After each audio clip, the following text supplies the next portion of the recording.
So, if you were watching that last one, the 20 million view from Van Noss, where they're completely ignoring all of our hard fought, developed, balanced, painstakingly crafted mechanics, and just abusing text to speech and messing around on the moon to make a funny video. An interesting thing to me happens. A timer pops up counting down, red timer counting down from 15. A countdown timer, tried and true staple of game mechanics. You have a timer, if it gets to 0, something bad happens. We put it in red to further draw attention and hit the players over the head with the fact that they need to deal with this. And what do? They deal with it. They had no interest in actually playing the game or fixing all the components. But just by implementing that mechanic, we can predict the dynamic, we can predict the behavior. They were compelled to fix it. And furthermore, after they did, with 1 second left on the clock, what happened? We saw a very interesting aesthetic. And aesthetics, the synonymous definition is feelings. Not to be confused with visual aesthetics. Visual aesthetics are how we feel about the visuals, but aesthetics in general are our feelings. So in movies, when there's a bomb that needs to be defused, the hero never defuses it with 5 minutes left on the timer. They always clip that wire with 3, 2, or 1 seconds left, because that's what creates that very predictable aesthetic, that clutch last minute, just barely made it, near miss, whatever you want to call it. And we implement mechanics very specifically to put players into those situations where while they're behaving, they feel like, wow, I almost died. Or that was a close one, a close call. Or I should have lost, but I didn't. Come behind, underdog. All of these situations have very predictable aesthetics that come out of them.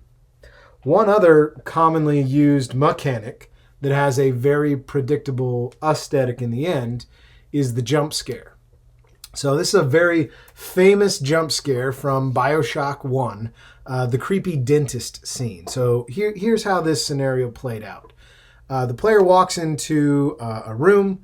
There is a dentist chair that's empty, and upon approaching the chair, a particle effect of smoke comes down and obscures their vision.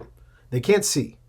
When the smoke clears, there's now this creepy corpse sitting in this chair. They approach it carefully. Those are all the mechanics. Spawn something when the player can't see, and then clear it. The predictable dynamic, the behavior, what do you think it is? Probably approach it slowly and cautiously and try to loot it. Believe me, players are going to try, if it's a game where you can loot, or especially like BioShock where resources are scarce, they're going to try to loot everything. What's in it for me? A very common player question. So they see that the design team, the game, the mechanics, have painstakingly taken the time to put something there that wasn't there before. So they go ahead and they try to loot it. In this particular case, there's nothing for them. They open it up, empty. So what's the next dynamic? If it was you, or if you were the designer and you were trying to predict the next behavior the player would take, what would it be? Maybe shoot the corpse? Do you think that the player would shoot it? I would say so. I would say with great probability, the player is going to shoot the corpse. And little sidebar, you give a player a gun, they're going to shoot stuff, especially when it's a first-person shooter, and the primary way that you've given their player to interact with their environment is to shoot things. They're going to shoot a corpse, they're going to shoot a chair, they're going to shoot a drawer, they're going to shoot that blinking light, they're going to shoot that texture that looks a little bit different. They're going to shoot stuff. You've done this yourself, right? You walk around, you shoot things just to see if anything happens.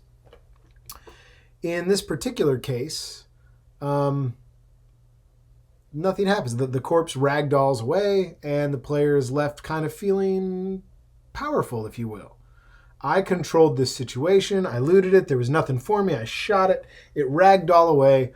I'm in control of this situation. In other words, he was right where the designers wanted him. Because taking a few more steps, he sees the next mechanic, which is a power-up, shiny thing in the corner. Excuse me.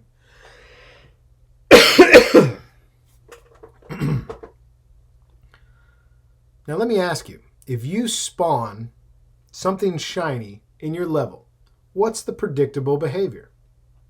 Yeah, the player's going to go to it. Like a moth to a flame, players go to shiny things in games.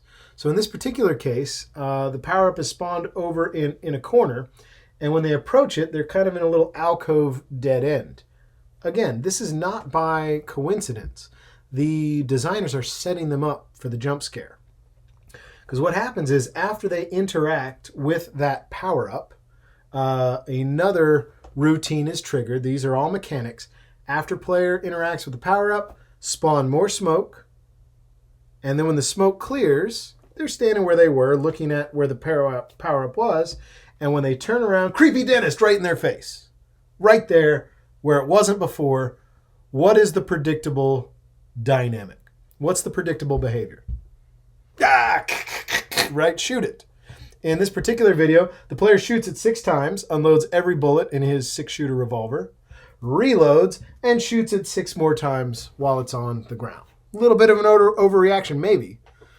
But in Bioshock, where, again, resources, including ammo, are scarce, that is a very expensive reaction to that mechanic, to that jump scare mechanic. So, predictable? Absolutely. I absolutely predict with high probability, 95% plus, that if you turn around and there's a creepy dentist in your face where there wasn't one before, players are going to shoot it. Keep shooting it on the way down, maybe not. Reload and shoot it. Again, probability dropping, but no, there will be a reaction. And then what happens with the jump scare? This is why it's predictable, because human physiology is predictable, that when we're surprised by something scary, our brain drops endorphins and adrenaline, all kinds of other chemicals, and when the danger has passed, it drops serotonin and other positive chemicals to kind of calm us down after that fight or flight scenario. And the result of that is kind of joy, ecstasy, positive feeling. Oh, I'm glad that's over. That was scary, but I'm okay now. In this case, the creator of this video continues to laugh and kind of giggle for the next couple minutes. Like, oh, that scared me so badly. Oh, you got me, designers. So very predictable aesthetic to the jump scare. Now, are jump scares good? Are jump scares bad? Do you love them? Do you hate them? Again, it's a tool. If used inappropriately, if overused, if abused, jump scare, your players are going to hate your jump scares. But if used appropriately, yeah, it can be a very effective tool. Now, whether or not your players like it, well, that kind of comes down to personal preference. And for that, we're going to talk about milieu.